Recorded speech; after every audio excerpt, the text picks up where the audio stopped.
నమస్కారం అండి. నా పేరు కలాన్ సంజయ్ కుమార్, రైకోట తెలంగాణ అండ్ ఆంధ్రప్రదేశ్. ఈరోజు నేను చెప్పే అంశం ఏంటంటే 2019 నుంచి 2024 మధ్య ప్రాంతంలో చాలా మంది భూముల్లో, పట్టా భూముల్లో కూడా 22 క్యాపిటల్ ఏ అని వచ్చింది. 22 క్యాపిటల్ ఏ అంటే ప్రొహిబిటెడ్ ల్యాండ్స్. ప్రొహిబిటెడ్ ల్యాండ్స్ అంటే గవర్నమెంట్ భూములు. కానీ అప్పటి ప్రభుత్వం 22 క్యాపిటల్ ఏలో చాలా మంది పట్టా భూములు, వాళ్ళ భూములు కూడా 22 క్యాపిటల్ వేసేసారు. వాంటెడ్లీ జరిగిపోయింది. అలా మిస్టేక్ అనుకోండి, ఏమని అనుకోండి. చాలా మంది సఫర్ అయ్యేది విశాఖపట్నంలో చాలా మంది పట్టా ఉన్న భూములు అవన్నీ కూడా 22 క్యాపిటల్ వచ్చేసింది, నిషేధ జాబితాలో వచ్చేసింది. ఇప్పటి ప్రభుత్వం, కూటమి ప్రభుత్వం వచ్చిన తర్వాత సీఎం గా చాలా సీరియస్ అయ్యారు. ఇక్కడ కూడా రెవెన్యూ మినిస్టర్ చాలా బాగున్నారు. ఆంధ్రప్రదేశ్ లో కూడా అనగానే సత్యప్రసాద్ గారు కూడా, ఆయన కూడా చాలా బాగా చేస్తున్నారు. చాలా సిస్టమేటిక్ గా చేస్తున్నారు. రెవెన్యూలో కూడా చాలా బాగా కంట్రోల్ అయింది ఇప్పుడు ఆంధ్రప్రదేశ్ లో కూడా. ఎవరైనా పట్టా భూముల్లో 22 క్యాపిటల్ వస్తే మీరెవరు ఆందోళన చెందకండి. మీ భూములన్నీ కూడా మీరు ఒక అర్జీ పెట్టుకుంటే చాలు. కలెక్టర్ కు అప్లికేషన్ పెట్టుకోండి.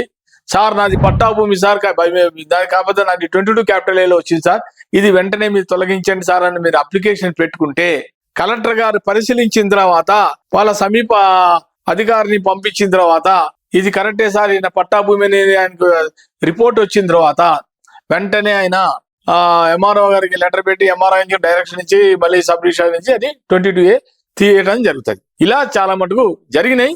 ఇప్పుడు ప్రభుత్వం చాలా సీరియస్ గా 22 క్యాపిటల్ ఎవరైతే పట్టా భూమిలో ఉన్నాయో నిషేధాబాబుతో అవన్నీ తొలగిస్తున్నారు. మీరు ఆందోళన చెందకండి. కొంతమందికి అప్పుడు భూములు 10 ఎకరాల భూములు ఆర్మీ వాళ్ళకి, పొలిటికల్ సపరర్ కి, ఫ్రీడమ్ ఫైటర్స్ కి అప్పుడు 10 ఎకరాల భూములు ఇచ్చారు.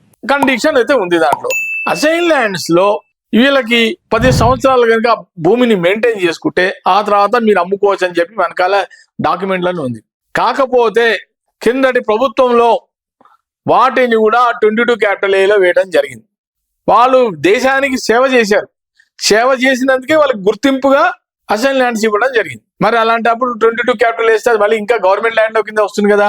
దీన్ని వెంటనే సీరియస్ అయిన సీఎం గారు వాళ్ళకు కూడా ఎవరికైతే మనం గుర్తింపుగా ఇచ్చామో 10 ఎకరాల భూమి, తక్షణమే వాటిని కూడా 22A క్యాపిటల్ నుంచి తొలగించండి అని చెప్పి ఆయన ఆదేశాలు ఇవ్వడం జరిగింది. దాన్ని కూడా ప్రక్షాళన చేస్తున్నారు. చాలా జరిగినాయి, అవకతవకలు అయితే చాలా జరిగినాయి. ఇప్పుడు ఈ కొత్త ప్రభుత్వం వచ్చిన తర్వాత, కూటమి ప్రభుత్వం వచ్చిన తర్వాత భూముల విషయాల్లో మటుకు చాలా సీరియస్ అయ్యారు. రెవెన్యూ వాళ్ళకి మటుకు మామూలుగా లేదు, వాళ్ళకి వర్క్ అంత వర్క్ లోడ్ ఎక్కువైపోతుంది. ఇప్పుడు అన్ని ప్రక్షాళన చేస్తున్నారు. ఎక్కడ తప్పులు ఉన్నా, కొన్ని ఎకరాలు, లక్షల ఎకరాల భూముల్లో తప్పులు వచ్చేసాయి. ఆ తప్పులన్నీ సవరణ చేయడమే టైం సరిపోవట్లే. ఈ భూములన్నీ ఎవరైనా మిస్టేక్స్ అయితే కరెక్షన్ చేయమని చెప్పి రెవెన్యూ మంత్రి గారు రెవెన్యూ అధికారులకి ఆదేశించడం జరిగింది. ఇప్పుడు దాని మీద క్షుణ్ణంగా ఒక్కొక్కరికి ప్రాపర్ గా పద్ధతిగా డాక్యుమెంట్స్ అన్ని కూడా చేస్తున్నారు. అక్కడ మొన్ననే జనవరి 1 నుంచి అందరికి చెప్పాను, పట్టేదారు పాస్బుక్లు అందరికి కొత్తగా ఇస్తున్నారు. ఇక వాళ్ళు కూడా QR కోడ్ ఇంప్లిమెంట్ చేస్తున్నారు. ఎవరు ఆందోళన చెందకండి. ఇక భూ కబ్జా అనేది నన్ను కొట్టడం దగ్గర ముందు అయితే ఇక అవన్నీ కూడా బంద్ అయిపోతాయి. ఇక ఎవరు కూడా ఛాన్స్, ఆ స్కోప్ ఇవ్వకుండా ఈ కొత్త టెక్నాలజీ వాడుతున్నారు. ఈ QR కోడ్ పెడితే గనక రైతులు ఎవరు కూడా ఆందోళన చెందకండి. వాళ్ళందరి భూములు ఉంటాయి, ఎవరు భయపడకండి. కాబట్టి జాగ్రత్తగా ఉండాలని కోరుకుంటున్నాను. నమస్కారం.